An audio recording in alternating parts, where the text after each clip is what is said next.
નમસ્તે। મળે કૃપા પ્રભુની જીવનમાં જ્યાં સંસાર ઉજ્જવળ થઈ જાય, આજકાલના સ્પર્શે જીવને જ્યાં ભક્તિ રસ મેળવાય। સ્વાગત છે આપનું ભક્તિ રસમાં એક નવા વિષય સાથે। આજે વાત કરીશું નારાયણના એવા સ્વરૂપની જેમના હાથમાં નથી શંખ, ચક્ર કે ગદા, નથી તેમનું કોઈ સ્વરૂપ, તેમ છતાં તે પૂજાય છે। જી હા, હું વાત કરી રહી છું શાલિગ્રામ દેવતાની। આજે વાત કરીશું શાલિગ્રામના મહાત્મ્ય વિશે અને આ જ વિશે વાતચીત કરવા માટે અમારી સાથે સ્ટુડિયોમાં ઉપસ્થિત છે જાણીતા જ્યોતિષાચાર્ય શાસ્ત્રી વિનોદ પંડ્યાજી।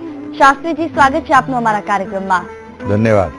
તો ચાલો શાસ્ત્રીજી સાથે શરૂ કરીએ ભક્તિ રસનો આ કાર્યક્રમ અને જાણીએ શાલિગ્રામનું મહાત્મ્ય।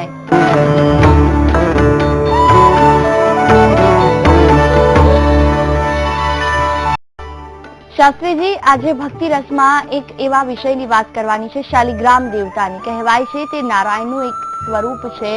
શાલિગ્રામના મહાત્મ્ય વિશે જો વાત કરવા જઈએ તો સૌથી પહેલો સવાલ એ થાય કે શાલિગ્રામ દેવતા, તેમની ઉત્પત્તિ કેવી રીતે થઈ અને તેમને નારાયણનું સ્વરૂપ શા માટે કહેવામાં આવે છે? આપની વાત બિલકુલ સાચી છે। ભગવાન નારાયણનું ઉત્કૃષ્ટ સ્વરૂપ હોય તો એ શાલિગ્રામ સ્વરૂપ છે। કોઈ પણ દેવના બે સ્વરૂપ માનવામાં આવેલા છે। જેમ શિવની વાત કરીએ તો નિરાકાર અને સાકાર, એમ નારાયણ વિશે પણ એવું કહ્યું છે નિરાકાર આપી સાકારા, જે નિરાકાર હોવા છતાં પણ જેને સાકાર સ્વરૂપ ધારણ કર્યું છે। જેમ કે જ્યોતિ, તો જ્યોતિનો કોઈ આકાર નથી, જ્યોતિ જ્યોતિમાં ભળી જતી હોય છે। તો નારાયણ પોતે નિરાકાર છે એવું પુરાણોમાં અને વેદાંતની અંદર પણ કહ્યું છે કે મન બુદ્ધિથી અગોચર છે, મન બુદ્ધિથી પ્રાપ્ત થઈ શકે એવા નથી। એનું સાચું સ્વરૂપ શું છે એ પણ કોઈને ખબર નથી। તો નિરાકાર સ્વરૂપની પૂજા એટલે શાલિગ્રામની પૂજા મનાય છે, જેમાં ભગવાનની કોઈ આકૃતિ નથી, નથી શંખ, ચક્ર, ગદા, પદ્મ કે નથી અલંકારો, કોઈ વસ્તુ નથી, માત્ર એક સ્ટોન એટલે પથ્થરનું સ્વરૂપ છે। એને આપણે શાલિગ્રામ કહીએ છીએ। જેમ શિવલિંગ હોય છે એ રીતે એ શાલિગ્રામ હોય છે। એટલે ભગવાનનું આ એક બીજું સ્વરૂપ છે, પણ આની પૂજા કરવી એ થોડી અઘરી તો મનાય છે। શાસ્ત્રીજી, જે રીતે વાત કરવામાં આવે પૂજા વિધિની આપણે વાત કરી કે પૂજા કરવી એ થોડી કઠિન છે, તો આ પૂજાની વાત કરીએ તો એ કોણ કોણ કરી શકે? શાલિગ્રામની પૂજા એ બધા કરી શકતા નથી, કારણ કે શાલિગ્રામની પૂજા એમાં કોઈ આકાર નથી, એટલે આકાર વગર આપણું મન ક્યારે પણ સ્થિર થતું નથી। અને આકાર તો કેમ છે? આપણા મનને સ્થિર કરવા માટે। એટલે જે ઉચ્ચ કક્ષાના ભક્તો છે કે જે યોગી જેવા છે કે જેના જીવનની અંદર નીતિ નિયમ છે, આચાર વિચાર છે, જે ભગવાનને કંઈક પામી ચૂક્યા છે કે ભગવાન વિશે કંઈ જાણી ચૂક્યા છે, આવા જે ભક્તો છે જેને સિદ્ધ પુરુષો કહેવાય, એવા સિદ્ધ પુરુષો અથવા જેના ઉપર ઠાકોરજીનો અનુગ્રહ થયો છે, એ ઠાકોરજીનો અનુગ્રહ પ્રાપ્ત કરેલા જો જીવો હોય તો એ જીવનની અંદર શાલિગ્રામની પૂજા તરફ આકર્ષાય છે। બાકી જે પૂજા સાકાર પૂજામાં જે મજા આવે છે એ પૂજા નિરાકારમાં આવતી નથી।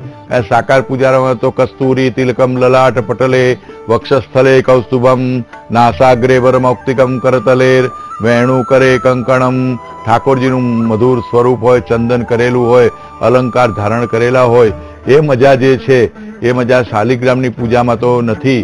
એટલે જે સિદ્ધ પુરુષો છે કે જે આચાર વિચાર કે સિદ્ધ ગતિને પામ્યા છે, એવા જેને ઠરેલા ભક્તો કહીએ, એવા ઠરેલા ભક્તો, જે શાંત ચિત્ત વાળા ભક્તો એ શાલિગ્રામની પૂજા કરી શકે છે। શાસ્ત્રીજી, જે રીતે પૂજાની આપણે વાત કરી કે પવિત્ર આત્મા હોય તે જ વ્યક્તિ તન મન ધનથી શુદ્ધ હોય તે આની પૂજા કરી શકે શાલિગ્રામની। શાલિગ્રામની પ્રાપ્તિની જો વાત કરવામાં આવે, એક આરસ પથ્થર જેવો આકાર હોય છે શાલિગ્રામનું, કોઈ સ્વરૂપ નથી તેમનું, તો તેની પ્રાપ્તિ ક્યાંથી થાય છે? શાલિગ્રામની પ્રાપ્તિ ભારતમાં માત્ર એક જ જગ્યાએ થાય છે। આપણે તેવું સમજીએ કે જેટલા કાળા પથ્થર એટલા શાલિગ્રામ, પણ એવું હોતું નથી। રિયલ શાલિગ્રામ તો બહુ ઉત્કૃષ્ટ હોય છે। એની ઉપર સુદર્શન ચક્ર જેવા આંકા હોય છે, એમાં સોનેરી, જેને સાચું સોનું કહેવાય, પૂર્ણ સોનું કહેવાય, એની રેખાઓ એની અંદર આપણને દેખાય છે। એની અંદર સુદર્શન ચક્ર જેવી આકૃતિ હોય છે। ચક્રની અંદર પણ ઘણીવાર તો ચક્ર જોવા મળે છે। તો બિહારની બોર્ડર અને નેપાળની વચ્ચે એ ગંડકી નદી આવે છે। એ ગંડકી નદી બહુ પવિત્ર, જેને વિષ્ણુ નદી કહેવાય છે કે દેવપદી કહેવાય છે। એ જે ગંડકી નદી છે એનો આખો ઇતિહાસ છે। એટલે ગંડકી નદીની અંદર જે પથ્થર હોય છે એને શાલિગ્રામ કહેવાય છે। આમ તો શાલિગ્રામના જીવડા હોય છે, જેમ શંખ શંખ પણ એક જાતનું જીવડું છે, એ પછી આપણે શંખ રૂપે પ્રાપ્ત કરીએ છીએ. એટલે શાલિગ્રામ રૂપી એક જીવાત છે અને જે તુલસી ખાય છે, જે કિનારા ઉપર જે તુલસી ઉગેલી હોય એ એનો ખોરાક છે. એટલે ગંડકી નદી મેં જીતને શંકર ઇતને કંકર એમ નર્મદા વિશે કહેવાય છે, એમ ગંડકી નદીની અંદર જેટલા એ ચક્રાકાર પથ્થરો છે એને કહેવાય છે કે એ શાલિગ્રામ છે. અને આજે પણ ગંડકી નદીમાંથી સોનું મળે છે, કારણ કે સુવર્ણની પ્રાપ્તિ એ ગંડકી નદીમાંથી થતી હતી. અને આજે પણ એવા અનેક કારીગરો છે કે પોતાની રોજીરોટી એ ગંડકી નદીની જે રેત હોય છે એને આમ ચાળી અને એમાંથી અડધો તોલો કે 1 તોલો એવું સોનું એ લોકો પ્રાપ્ત કરતા હોય છે. એટલે આજે પણ ગંડકી નદીમાં એ સુવર્ણ નદી કહેવાય છે, એમાંથી સોનાનો પ્રવાહ એ આજે પણ વહે છે. તો શાસ્ત્રીજી, જે રીતે શાલિગ્રામની પ્રાપ્તિની આપે વાત કરી, આપે એમ પણ કહ્યું કે તેને વિષ્ણુ નદી કહેવાય છે, તો ગંડકી નદીને નારાયણી નદી ઉપનામ શા માટે આપવામાં આવ્યું? એટલે આપની વાત બિલકુલ સાચી છે કે એને નારાયણી નદી કહેવાય છે, પણ હવે એ ઇતિહાસમાં જઈએ તો આપણો એપિસોડ નાનો પડે. મોટી આખું એનું કથાનક છે કે ભગવાન વિષ્ણુ અને વૃંદા વચ્ચેનો આખો એક પ્રસંગ છે અને એની અંદર એકબીજાને શ્રાપ આપેલો છે કે તું વનસ્પતિ થઈ જાય. એટલે વૃંદા પોતે તુલસીના રૂપમાં આવે છે અને વૃંદાએ સામે શ્રાપ આપ્યો છે કે તું પથ્થર થઈ જા. તો આ રીતે ગંડકી નદીની અંદર એ પથ્થર છે. કાલંજર પર્વતની આખી વાત એ ભાગવતની અંદર આવે છે કે ભાગવતની અંદર પણ જે ભરત મુનિનું આખ્યાન આવે છે કે જે ભરતજી હોય છે એ બીજા જન્મમાં હરણ બને છે અને હરણ બન્યા પછી ગંડકી નદીનો ઉલ્લેખ ત્યાં કરેલો છે કે ગંડકી નદીમાં પોતાનું મસ્તક સુધી એ શરીર બોળી રાખે છે અને અંતે ભગવાનને પ્રાપ્ત કરે છે.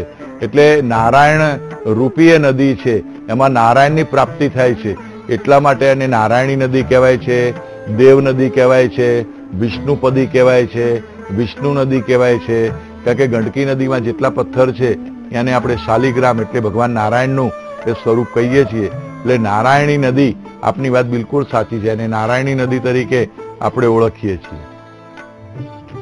શાસ્ત્રીજી, જે રીતે આપણે ગંડકી નદીને નારાયણી નદીની વાત કરી, મહાત્મ્ય સમજાવ્યું, એ પહેલા આપણે કહ્યું કે શાલિગ્રામમાં ચક્ર દેખાય છે, કેટલાક સોનાની લાઈન પણ તેમાં દેખાય છે, તો શાલિગ્રામ સાચો કે ખોટો, તેને ઓળખવું કઈ રીતે?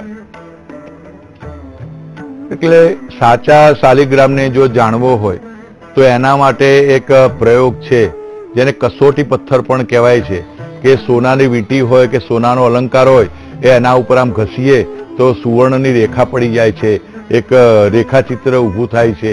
અને સોની લોકો પણ સોનું સાચું છે કે નહીં એ જાણવા માટે એનો જ ઉપયોગ કરતા હોય છે અને એ સોનાને ખાઈ જાય છે, એટલે સોનાને પોતાના તરફ ખેંચી લે છે. બાકી કોઈ પણ પથ્થર ઉપર તમે સુવર્ણ ઘસો તો લીટી પડતી નથી, પણ તમે શાલિગ્રામ ઉપર જ્યારે સુવર્ણની કોઈ વસ્તુને ઘસો ત્યારે એની ઉપર સુવર્ણ જેવી એટલે સોનેરી લીટી પડી જતી હોય છે. એટલે એટલું સોનું એ પોતાના તરફ ખેંચી લે છે. એટલે સાચા શાલિગ્રામની જો ઓળખ કરવી હોય તો આ રીતે સોનું અથવા પછી એની અંદર ચક્રાકાર આકૃતિ હોય અથવા એની અંદર સુવર્ણની રેખાઓ હોય ત્યારે સમજવું જોઈએ કે આ સાચા શાલિગ્રામ છે. બાકી તો આપણે દ્વારકા કે હરિદ્વાર કે ગમે ત્યાં જઈએ ત્યાં રસ્તા ઉપર જે વેચાતા હોય છે આપણે તો કાળા પથ્થર એટલે શાલિગ્રામ સમજી જઈએ છીએ, પણ ખરેખર શાલિગ્રામની ઓળખ એ સાચા ભક્તોને થતી હોય છે. શાસ્ત્રીજી, જે રીતે શાલિગ્રામની વાત કરી રહ્યા છે, આગળ વાત કરીએ તો જે રીતે ભક્તિના કેટલાક પ્રકારો છે તેવી રીતે અલગ અલગ ધર્મોના પણ પ્રકારો છે. ભક્તિ સાથે ધર્મની સાથે સાથે શું શાલિગ્રામના પ્રકાર પણ હોઈ શકે અને હોય તો કેટલા? દરેક વસ્તુના પ્રકાર હોય છે. શાલિગ્રામના પણ પ્રકાર છે. 24 પ્રકારના શાલિગ્રામ આવે છે. એમાં રામ શાલિગ્રામ આવે છે, વિષ્ણુ શાલિગ્રામ આવે છે, નૃષિ શાલિગ્રામ આવે છે, વામન શાલિગ્રામ આવે છે. એવા 24 પ્રકાર એ શાલિગ્રામના આપેલા છે. આપણે તો એમ સમજીએ કે શાલિગ્રામ એક જ પ્રકારના છે, પણ એવું નથી. રામજી મંદિરની અંદર જે શાલિગ્રામ હોય છે એને રામ શાલિગ્રામ કહેવાય છે. નૃષિ મંદિરની અંદર જે શાલિગ્રામ હોય છે એને નૃસિંહ શાલિગ્રામ કહેવાય છે. આ રીતે અલગ અલગ પ્રકારના 24 એ શાલિગ્રામની ગણના કરેલી છે. પણ એની ખબર એ સામાન્ય ભક્તોને પડતી નથી. સામાન્ય ભક્તોને તો જેટલું પીળું એટલું સોનું એવી વાત છે, પણ જે ઉપાસકો છે એને તરત ખબર પડી જતી હોય છે કે આ કયા શાલિગ્રામ છે. તો શાલિગ્રામ આપણા ઘરમાં જે સેવા હોય, રામની સેવા હોય અને શાલિગ્રામ રાખવા હોય તો રામ શાલિગ્રામ રાખવા જોઈએ. આપણા ઘરમાં વિષ્ણુ ભગવાનની સેવા હોય તો વિષ્ણુ શાલિગ્રામ રાખવા જોઈએ. આ રીતે શાલિગ્રામની અલગ અલગ એના પ્રકારો છે. પણ એક વાત ચોક્કસ છે કે કદાચ પ્રકારની ખબર ન પડે, કોઈ પણ શાલિગ્રામ રાખીએ તો એનું ફળ એ આપણને અવશ્ય પ્રાપ્ત થાય છે, એમાં કોઈ દોષ લાગતો નથી. શાસ્ત્રીજી, જે રીતે આપણે ફળની વાત કરી છે, તો શાલિગ્રામની પૂજા કરવાથી કેવી રીતે અને કેવા ફળની પ્રાપ્તિ થાય તેને લઈને વાત કરીશું. પણ હાલ રોકાઈશું એક બ્રેક માટે. આપ જોતા રહો ભક્તિ રસ. બ્રેક બાદ ફરીવાર આપનું સ્વાગત છે ભક્તિ રસમાં. વાત કરી રહ્યા છે નારાયણના નિરાકાર સ્વરૂપ એવા શાલિગ્રામની. શાલિગ્રામનું મહાત્મય જાણી રહ્યા છે. બ્રેક પહેલા આપણે વાત કરી શાલિગ્રામના કેટલા છે પ્રકાર, કેવી રીતે કરી શકાય તેની પૂજા. આગળ વાત કરીએ કે તેની પૂજા કરવાથી કેવા ફળની પ્રાપ્તિ થાય. શાસ્ત્રીજી, શાલિગ્રામની વાત કરી રહ્યા છે ભક્તિ રસમાં. વાત કરવામાં આવે તો આપણે બ્રેક પહેલા વાત કરી હતી કે અચૂક ફળની પ્રાપ્તિ ચોક્કસથી થાય છે. તો કેવા ફળની પ્રાપ્તિ થાય શાલિગ્રામની પૂજા કરવાથી? યસ્યા સ્મરણ માત્રેણ જન્મ સંસાર બંધનાત વિમુચ્યતે નમસ્તસ્મૈ વિષ્ણવે પ્રભ વિષ્ણવે. જો મોક્ષ જોઈતો હોય કે વૈકુંઠમાં જવું હોય, એકાદશી જેમ આપણે ભજનમાં કહીએ છીએ એકાદશી કરીએ તો વૈકુંઠ પામીએ, તો વૈકુંઠ પામવું હોય, વૈકુંઠમાં જવું હોય અથવા મૃત્યુ પછી નારાયણ સાથે વાસ કરવો હોય તો શાલિગ્રામની પૂજા કરવી પડે. દરરોજ શાલિગ્રામને સ્નાન કરાવી અને ચંદનનું તિલક છે અને તુલસી દલ આ બે વસ્તુ અર્પણ કરવા પડે મોક્ષ જોઈતો હોય એના માટે. કારણ કે શ્રીમદ વલ્ભાચાર્યજી પણ કહે છે કે શિવેન ભોગ વિષ્ણુના મોક્ષ. જો તમારે સાંસારિક સંપત્તિ જોઈએ તો શિવજીની પૂજા કરો. સારો પતિ, સારી પત્ની, મકાન, બાળકો, કોઈ પણ વસ્તુની ઈચ્છા હોય તો શિવજીની આરાધના કરો. પણ વિષ્ણુના મોક્ષ, જો વૈકુંઠમાં જવું હોય, ગોલોકમાં જવું હોય, અચ્યુતધામમાં જવું હોય અને મોક્ષ ગતિને પ્રાપ્ત કરવી હોય તો તમારે શાલિગ્રામની પૂજા કરવી પડે. અને કેટલા એવા વૈષ્ણવો છે કે કેટલા એવા ઉપાસકો છે કે જે ઘરની અંદર શાલિગ્રામ રાખતા હોય છે. અને તમારા ઘરમાં મૂર્તિ હોય નારાયણની તો મૂર્તિની આગળ ચરણમાં એ શાલિગ્રામ પણ તમે રાખી શકો. એટલે રાખવામાં કોઈ દોષ નથી. પણ આ એક વસ્તુ ધ્યાન રાખો કે શાલિગ્રામની પૂજા એ નિત્ય થવી જોઈએ, કારણ કે મોક્ષ આપનાર દેવતા છે. એટલે શાલિગ્રામની પૂજા કરવાથી ઉત્તમ ગતિ, યાની ગરુડ પુરાણમાં કહ્યું છે કે મૃત્યુ પછી અલગ અલગ પ્રકારની ગતિ છે. કોઈ જીવ ચંદ્રલોકમાં જાય, કોઈ જીવ સૂર્યલોકમાં જાય, કોઈ જીવ બ્રહ્મલોકમાં જાય, કોઈ જીવ ચંદ્રલોક સુધી જઈને પાછો પૃથ્વી ઉપર આવે, અધોગતિને પ્રાપ્ત કરે. એવી અલગ અલગ ગતિ નારદજીએ વર્ણવેલી છે. તો ઉત્તમ ગતિ કોને કહેવાય કે ધ્રુવ અને સપ્તર્ષિના તારાની ઉપર જે ગોલોક છે કે અચ્યુતધામ છે. યદગત્વાન નિવર્તન્તે તદ્ધામ પરમમ મમ મમૈવાંશો જીવલોકે જીવભૂત સનાતન. એ સનાતન પદને જો પ્રાપ્ત કરવું હોય, બીજી વાર જન્મ ધારણ ન કરવો હોય અને નિરાકાર નારાયણની સાથે રહેવું હોય તો શાલિગ્રામની પૂજા એ અવશ્ય કરવી જોઈએ. અને શાલિગ્રામની પૂજા કરવાથી મૃત્યુ સમયે, અને એવું પણ કહેવાય છે કે કોઈ વ્યક્તિનું મૃત્યુ થાય તો મુખમાં તુલસી દેજો. એવા ભજન છે કે મારા મુખમાં તમે તુલસી દેજો. અને શાલિગ્રામનું જળ અથવા ગંગાજળ, શાલિગ્રામની પૂજા હોય તો એને સ્નાન કરાવી અને એનું જળ એ મૃત્યુ પામેલા વ્યક્તિના મુખમાં જો મૂકવામાં આવે અને તુલસીનું દલ મૂકવામાં આવે તો એ ઉત્તમ ગતિને પ્રાપ્ત કરે છે. એટલે જેને મોક્ષની ઈચ્છા હોય, બાકી કઈ શાલિગ્રામની પૂજા જરૂરી નથી, પણ જેને ઉત્તમ ગતિ જોઈતી હોય કે મૃત્યુ પછી મારે સારા લોકમાં જવું છે તો પૂજા કરવી જોઈએ. શાસ્ત્રીજી, જો વાત કરવામાં આવે તો વિષ્ણુ ભગવાને જ અલગ અલગ સ્વરૂપમાં આ પૃથ્વી પર અવતાર ધારણ કર્યા છે કોઈ ને કોઈ કારણોસર. તો શાલિગ્રામનું ઉત્પત્તિ કેવી રીતે થઈ, તેની પ્રાપ્તિ કેવી રીતે થઈ, શા માટે શાલિગ્રામનું સ્વરૂપ ભગવાને ધારણ કર્યું? ખૂબ શાસ્ત્રીય પ્રશ્ન આપે પૂછ્યો છે. અને આપણો આ ભક્તિ રસ જે કાર્યક્રમ છે એ શાસ્ત્રો ઉપર આધારિત છે.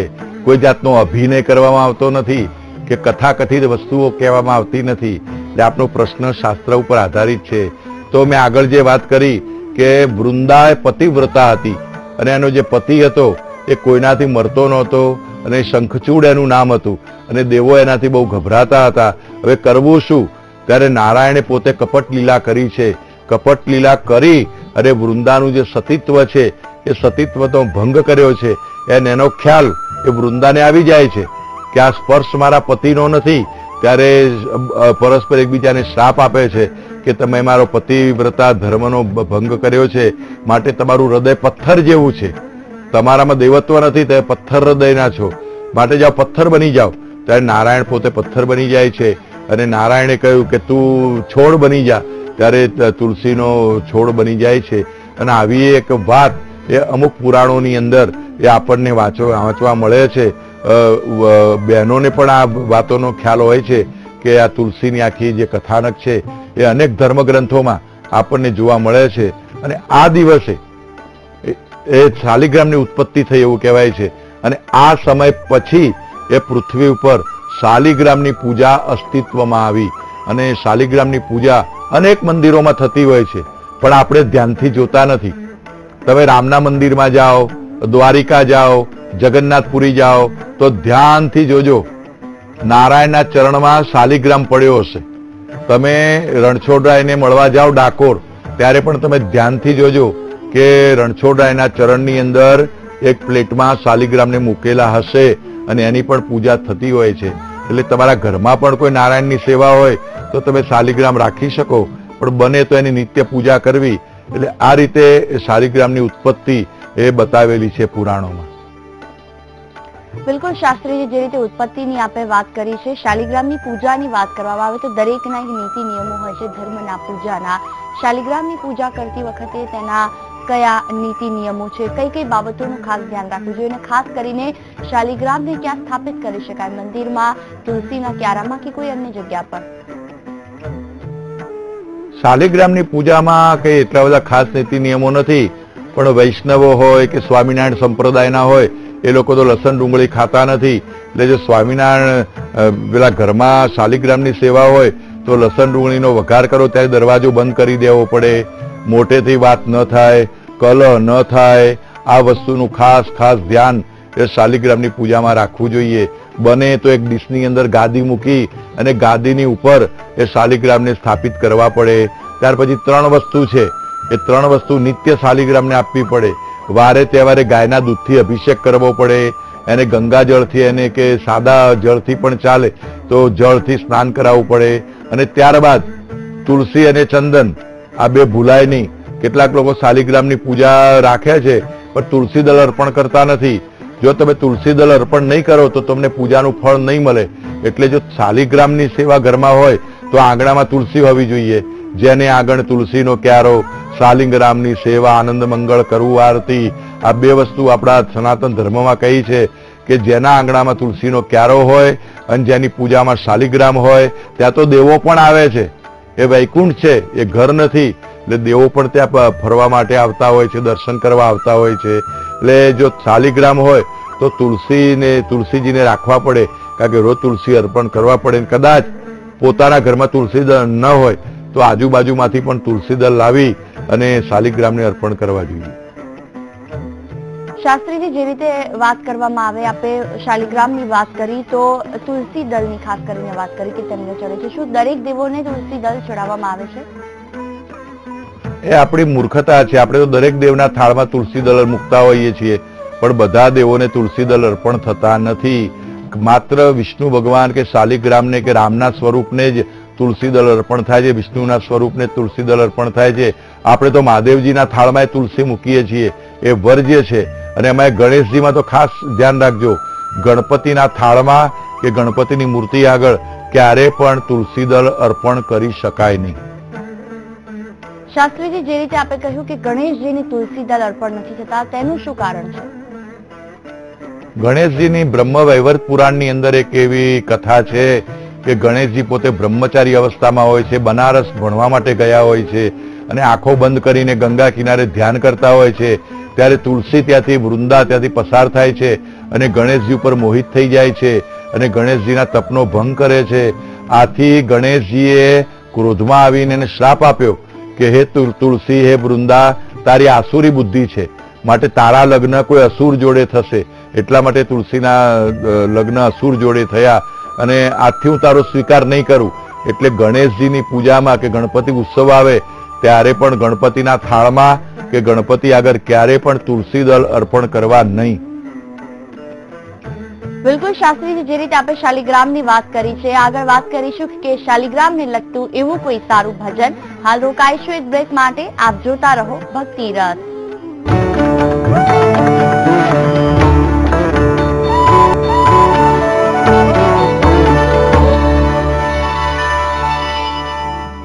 બ્રેક બાદ ફરી એકવાર આપનું સ્વાગત છે ભક્તિ રસમાં. અત્યાર સુધી આપણે વાત કરી શાલિગ્રામના મહાત્મ્યની. નારાયણનું એવું નિરાકાર સ્વરૂપ અને શાલિગ્રામ, જેને લઈને ભજનની એક બે કડીઓ સાંભળી લઈએ. શાસ્ત્રીજી, વાત કરવામાં આવે તો શાલિગ્રામને લગતું એવું કોઈ ભજન? ભજન પણ એક પ્રકારની ભક્તિ જ છે, અને આપણા ભક્તિ રસના દર્શકો તો ગામડાઓમાં રહે છે, અને ગામડાના લોકોને તો ભજન બહુ પ્રિય હોય છે. તો શાલિગ્રામને લગતું એક ભજન છે કે મારો અંત સમય ચાલતો હોય ત્યારે શાલિગ્રામનું જળ મારા મુખમાં પધરાવજો, તુલસીનું દળ પધરાવજો. તો એ ભજન જો આજે સાંભળવા મળે, સમય મારો સાધજે વાલા, કરું હું તને કાલા વાલા, એ બહુ સુંદર ભજન છે, બહુ પ્રાચીન ભજન છે. એ ભજન ખરેખર આજે આપણે દર્શક મિત્રોને જો સંભળાવશો તો ખરેખર અમે આપના ઋણી થઈશું. બિલકુલ શાસ્ત્રીજી, જે રીતે આપણે વાત કરી, આપને અને દર્શકોની બંનેની ઈચ્છા પૂરી કરવામાં આવશે. અને સાંભળી લઈએ આ સુંદર ભજન.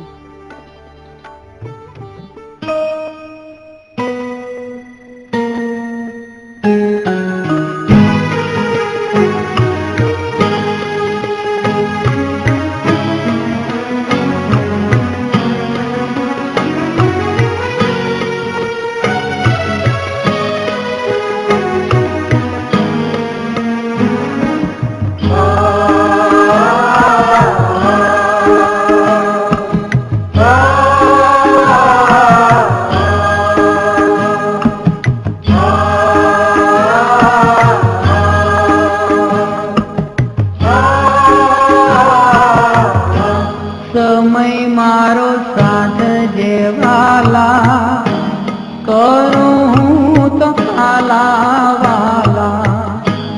સમય મારો સાથ જેવાલા, કરું હું તો કાલા વાલા. સમય મારો સાથ જેવાલા, કરું હું તો કાલા વાલા.